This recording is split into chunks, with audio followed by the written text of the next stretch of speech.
అక్షర hospital తరఫున అంటే నా తరఫున అంటే మన హాస్పిటల్లో ఏ అమ్మాయి జన్మించినా అంటే అమ్మాయి అనగానే అయ్యో అమ్మాయా అని చాలా మంది అనుకుంటుంటారు, ఆ విధంగా బాధపడుతూ ఉంటారు.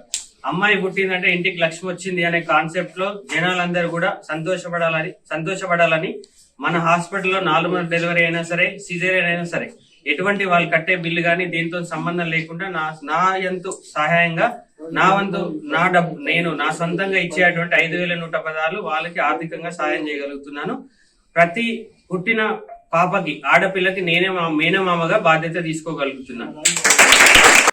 ఇలాంటి విషయంలో డాక్టర్ సంతోష్ గారిని ముఖ్యంగా మనం అందరం అప్రిషియేషన్ చేయాల్సి ఉంటుంది. ఎందుకంటే ఆడపిల్లల గురించి గవర్నమెంట్ మాత్రం కొన్ని ఇనిషియేటివ్ తీసుకొని పాలసీ క్రియేట్ చేస్తూ ఉంటారు. కానీ ప్రైవేట్ హాస్పిటల్లో కూడా తన వంతు సహాయం కింద 5,116 ఇవ్వడం అనేది చాలా గొప్ప విషయం. ఇక ముందు కూడా ఇలాంటి అమ్మాయిలకు సంబంధించి ఇనిషియేషన్ ప్రోగ్రామ్స్ చేయాలని చెప్పేసి డాక్టర్ గారికి మాకు suggestion and all the best appreciation. సమాజంలో ఆడపిల్లలు పుట్టేటంటే చిన్న చూపుగా చూడడం ఒకటి, తర్వాత అది భారంగా ఫీల్ అవ్వడం అనేది ఒకటి జరుగుతుంది. అట్లా కాకుండా ప్రభుత్వ పరంగా ఆడపిల్లలు పుడితే ఆడపిల్లలకి మహిళలకి ప్రభుత్వ పరంగా ఎన్నో సహాయ సహకారాలు అందుతున్నాయి, స్కీమ్స్ అందుతున్నాయి.